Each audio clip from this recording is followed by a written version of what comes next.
8 de septiembre de 1945. Diferencia del sueño y la vigilia.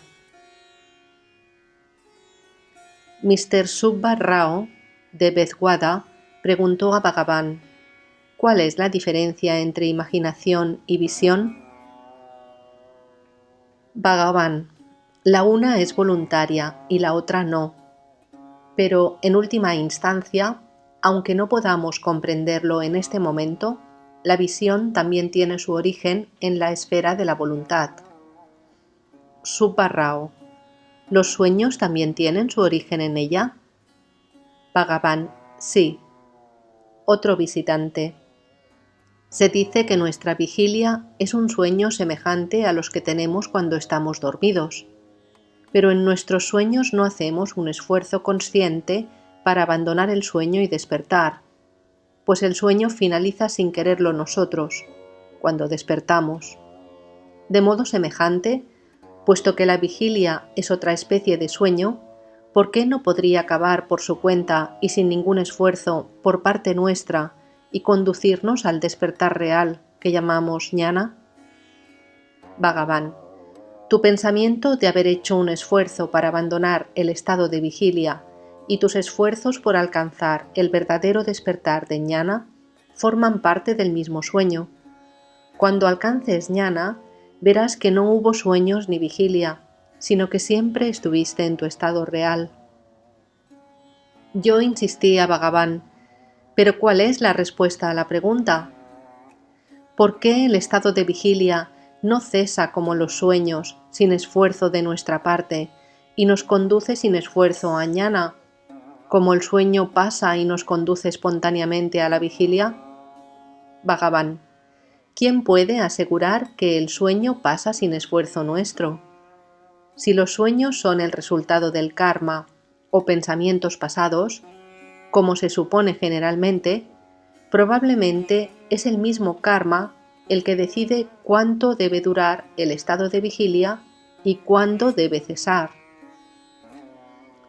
Quedé todavía insatisfecho sobre este punto y, como resultado de la conversación con Bhagavan, concebí que el estado de vigilia, aunque era una especie de sueño, era totalmente distinto al sueño con sueños, sobre todo porque durante el sueño no advertimos que estamos soñando, mientras que cuando estamos despiertos somos capaces de razonar y pensar lo que dicen los libros y los maestros, y de reflexionar sobre los fenómenos, aunque en realidad todo sea un sueño después de todo. Por ello, debemos hacer un esfuerzo por alcanzar el estado de jnana. Bhagavan dice que no sabemos que un sueño es un sueño hasta que no despertamos, pues el sueño nos parece real mientras soñamos, y que del mismo modo el estado de vigilia nos parece real hasta que no alcanzamos el estado de jnana, que es el verdadero despertar. Por otra parte, después de ver la diferencia entre el estado de sueño y el de vigilia, me parece que nuestro esfuerzo por alcanzar el estado de jnana debe ser permanente. 14 de septiembre de 1945. Sobre el prana y la kundalini. Hace 3 o 4 días, Mr. Desai, un juez jubilado, refiriéndose al Ramana Gita, preguntó a Bhagavan: ¿cómo se dirige el prana por el interior de la Sushumna Nadi para conseguir cortar el Chidyada Granthi, o nudo de la consciencia y la materia, tal como se explica en el Ramana Gita? Bhagavan respondió: con la pregunta ¿quién soy yo?, el yogi pretende despertar la kundalini y elevarla a través de la Sushumna. El jnani no pone en eso su objetivo, pero ambos consiguen el mismo resultado, que es el de elevar la fuerza vital por la Sushumna y cortar el Chit Yada Granthi, como te he dicho antes. Kundalini solo es otro nombre de Atman, o el sí mismo, o la Shakti. Hablamos de él como si estuviera en el interior del cuerpo, porque nos concebimos a nosotros mismos como si estuviéramos limitados por este cuerpo, pero en realidad se halla dentro y fuera del mismo, pues no es otro que el sí mismo o la Shakti del sí mismo, su poder esencial. Mr. Desai, ¿cómo debemos agitar las nadis para que la Kundalini ascienda por la Sushumna? Bhagavan, aunque el yogi tiene métodos específicos para conseguirlo, como el control del aliento o pranayama, los mudras, etc., el método del ñani es exclusivamente la investigación del yo o Atma Vichara. Cuando por este método la mente se hunde en el sí mismo, su Shakti o Kundalini emerge automáticamente. Al día siguiente, otro visitante preguntó a Bhagavan: ¿cuál es el significado correcto del término Dimaji que aparece en el Gayatri? No soy capaz de comprenderlo bien. Bhagavan, aunque literalmente significa meditamos, realmente significa fijamos el yo en el sí mismo. Visitante, no soy capaz de concebir eso o el sí mismo. ¿Cómo puedo entonces fijar el yo en eso? Bhagavan, ¿por qué te preocupas por concebir eso si no lo conoces? Intenta descubrir el yo que sí conoces. Intenta saber qué es y de dónde brota. Eso es suficiente. 16 de septiembre de 1945. Los métodos de iluminación.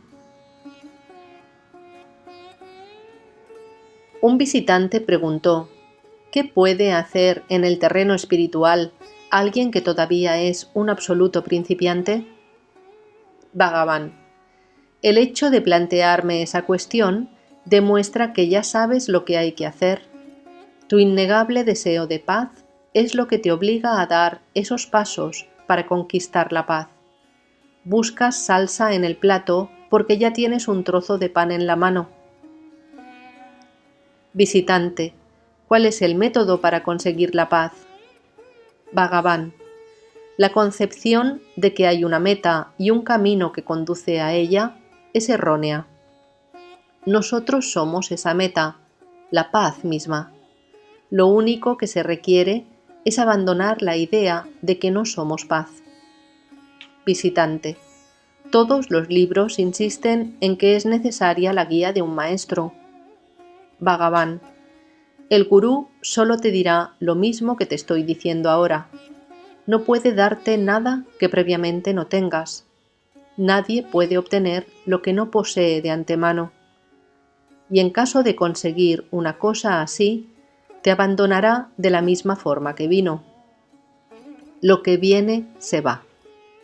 Lo único que permanece es lo que siempre es.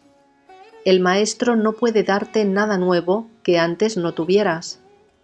Lo único que precisas es abandonar la idea de que no comprendes el sí mismo. Nosotros somos ese sí mismo, siempre. El problema es que no lo sabemos. La luz de la consciencia. Un asistente del ashraman planteó algunas cuestiones sobre sus experiencias durante la meditación. Bhagavan explicó que el sí mismo es la única realidad que existe siempre y el resto de las cosas solo se ven por su luz. Habitualmente olvidamos esto y solo nos fijamos en las apariencias. En la sala siempre brilla una luz, tanto cuando hay personas como cuando está vacía, tanto cuando las personas que están en ella hacen algo como cuando no hacen nada en absoluto. Pero esa luz es la que nos permite ver la sala, a las personas que hay en ella y sus correspondientes acciones. Estamos tan ocupados con los objetos o apariencias que esa luz nos muestra que no prestamos atención a la luz misma. Tanto en el estado de vigilia o en el sueño con sueños, en los que se ven objetos, como en el estado de sueño profundo en el que no se ve nada, siempre está brillando el sí mismo, que es la luz de la consciencia. Como la lámpara, siempre alumbra la sala, haya o no haya gente en ella. Lo que hay que hacer es concentrarse en el que ve y no en las cosas vistas. no en los objetos, sino en la luz que los revela y manifiesta.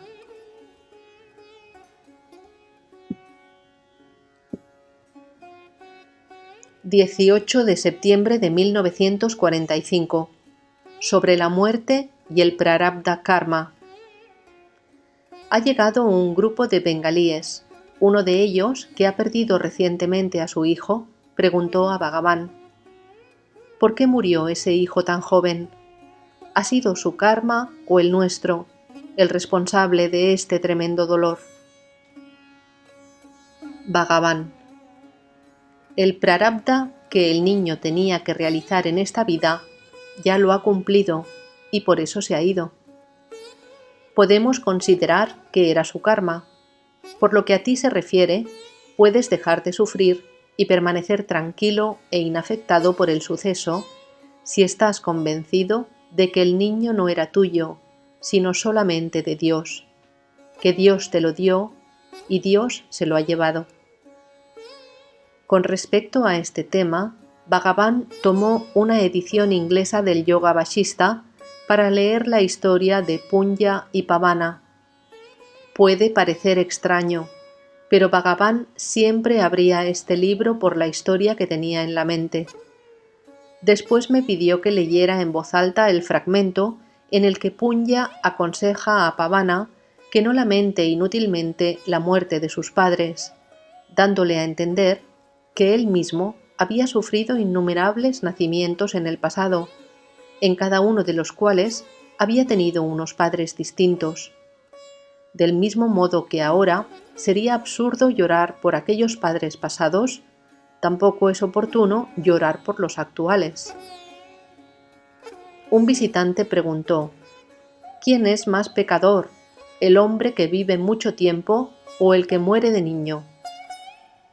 Bhagavan: no podría decirlo. A mí me parecía, y así se lo dije a aquel visitante, que estos datos por sí solos no permitían a nadie concluir quién era el mayor pecador. Visitante: pero si una persona vive mucho tiempo, tiene más oportunidades para conseguir la realización o aproximarse a ella. Bhagavan: pero la persona que muere joven puede renacer inmediatamente y encontrar en la vida siguiente mejores oportunidades que el que vive una larga vida.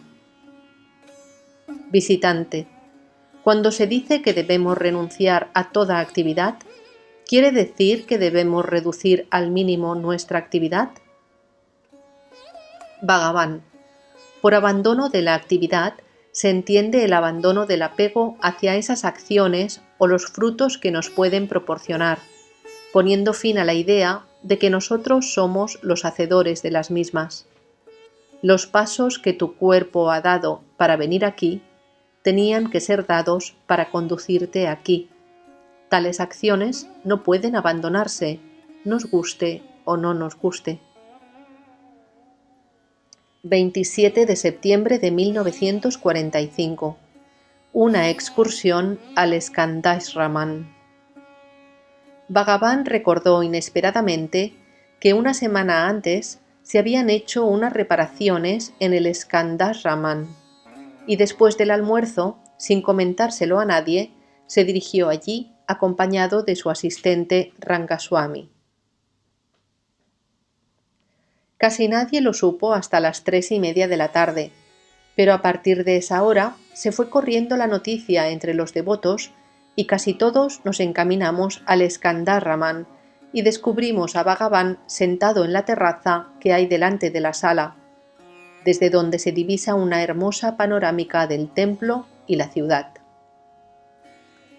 Bhagavan estaba de muy buen humor y nos contó varias anécdotas e incidentes de su estancia en aquel ashraman antes de descender al Ramanashraman que actualmente ocupa. Se comentó que pretendía pasar allí la noche y los devotos se agolparon a su alrededor y no quisieron abandonar aquel lugar hasta que Bhagavan no se marchara. A las 5 de la tarde, Bhagavan se levantó y comenzó a deambular por el ashraman comentando dónde dormía, dónde se sentaba a descansar, dónde solía estar su madre donde cocinaban, dónde estaba la vieja mesa y otras cosas por el estilo. Y después descendió por los escalones para visitar la cueva de Virupaksha y explicarnos cómo transcurrió su vida en aquel lugar. Nos mostró el nicho de Ganesha, que ahora es un ventanuco en la pared oriental de la terraza que hay ante la cueva. Esta expresión, Ganesha en el nicho, aparece en 2 versos dedicados a la imagen de Ganesha, que estaba emplazada en un nicho cuando el maestro vivía en aquella cueva. Un verso era de Ishvara Swami y otro del propio Bhagavan. Algunos sannyasin que habitaban la cueva por aquel entonces trajeron agua de un pozo cercano y Bhagavan la bebió con fruición.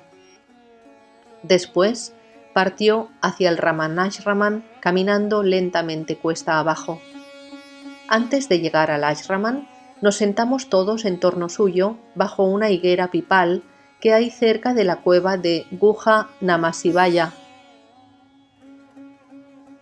Satakopa Naidu de Bangalore trajo cacahuetes y arroz tostado. Todos los que estábamos con Bhagavan disfrutamos de aquella merienda.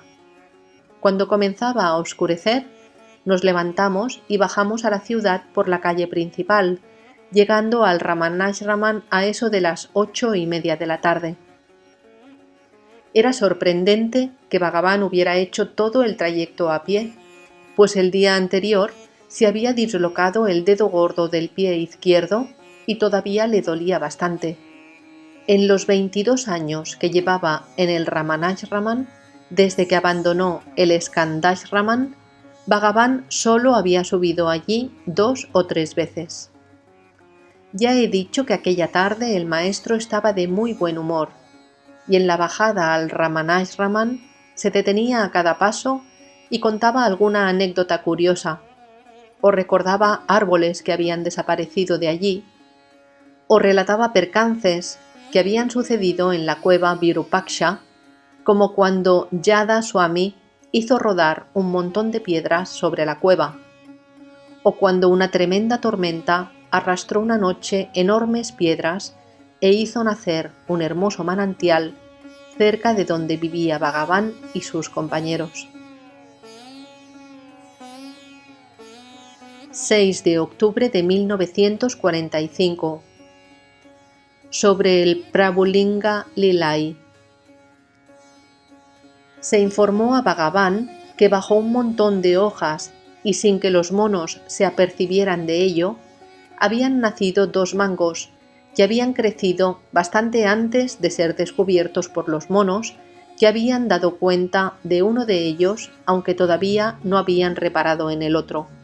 Esto hizo pensar a Bhagavan en la expresión bajo un montón de hojas, y por asociación de ideas recordó un verso del Prabhulinga Lilai, y quiso leer en voz alta algunos fragmentos de este poema, en donde se cuenta que un tal Marula Shankara vivía como un demente en un lugar donde se arrojaban los platos de hojas con los desperdicios de comida de un centro de meditación.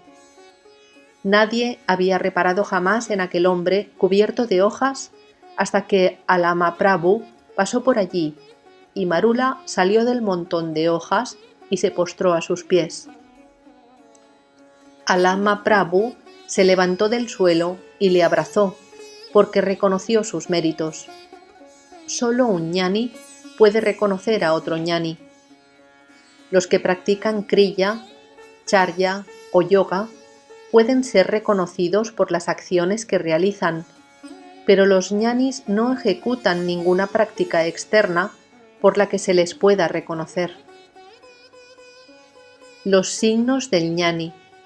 Reparé en todo esto de un modo especial, porque algunos de los que vienen al ashraman tienen dificultades para reconocer a Bhagavan y suelen preguntarme: ¿qué signos presenta vuestro Bhagavan que nos permitan creer que es un gran hombre o un ser realizado? Come y duerme y se comporta exactamente igual que todos nosotros. 8 de octubre de 1945. Compatibilidad de la sadhana y la vida común. Janaki, hija de Mr. A. Subbarayadu, un alto funcionario de la ciudad, preguntó a Bhagavan: «Quiero practicar constantemente el Nana Smarana, repetición del nombre sagrado, pero también me gustaría recibir una educación elevada. ¿Qué debo hacer para compatibilizarlas?». Cursaba el primer grado de un colegio urbano. Bhagavan: «No existe incompatibilidad ni contradicción alguna entre ambos deseos». Janaki: «Pero si estoy practicando constantemente el Nama Smarana, ¿cómo puedo dedicarme a estudios que requieren una gran atención mental?». Bhagavan quedó en silencio. Friedman y yo dijimos entonces a la muchacha que el maestro ya le había dicho que ambas cosas podían practicarse a un tiempo. Friedman añadió: «Pon la mente en los estudios y el corazón en Dios». 9 de octubre de 1945. Sigue el tema de la compatibilidad de la sadhana. Mr. K. Mahatani, refiriéndose a la conversación anterior, comentó: «Si queremos tener éxito en algún proyecto del mundo, debemos volcar nuestra mente y nuestro corazón en él. De otro modo, no podemos triunfar. Me parece que es impracticable para un devoto tener el corazón en Dios y la mente en las actividades del mundo». Bhagavan: «Si uno permanece fijo en el sí mismo, las acciones se realizan por sí solas y consiguen idénticos resultados. En ningún momento debemos pensar que somos nosotros los hacedores de esas acciones. Las acciones discurren por sí mismas. La fuerza que ha puesto el cuerpo en movimiento, la llames como la llames, se preocupará de que sean realizadas las acciones que ese cuerpo tiene que realizar». Mr. Mahatani no quedó muy satisfecho con la respuesta y Bhagavan le recomendó que leyera un artículo sobre renunciación que había aparecido al final de la edición de la Gita publicada por Gita Press. El artículo menciona 7 grados de renunciación y Bhagavan añadió: «Dejad que Mr. Mahatani vea si se halla en alguna de estas fases». Leí el artículo en voz alta en la sala para que todos lo oyeran, como me había sugerido Bhagavan. Se dice que cuando se ha alcanzado el 7º nivel de renunciación, no se siente siquiera si a uno le hieren el cuerpo con una flecha o cualquier otro tipo de dolor. Cuando estaba leyendo ese fragmento, Bhagavan recordó el siguiente poema: «No sentían temor cuando los asuntos enemigos herían su pecho, ni cuando ardían en el fuego o eran mordidos por una cobra. Todo era para ellos igual de placentero y dichoso». Este poema se encontraba en un comentario de Ponnambala Swami al Bhagavad Gita. Sobre este tema añadí: «Esas cosas aparecen con frecuencia en los libros, pero vemos que los ñanis sienten dolor. Incluso Sri Ramakrishna Paramahamsa gritaba de dolor por su cáncer de garganta, diciendo: «¿Por qué me envía la madre este dolor?». Bhagavan: «Eso pudo ser al principio por la fuerza de la costumbre, pero pronto dejó de hacerlo. En relación con esto, recordé que hace tiempo, en cierta ocasión, que Bhagavan sufrió una enfermedad y me preocupé por su salud. El maestro me dijo que solo sentía el dolor de forma muy tenue, como en un sueño». 10 de octubre de 1945.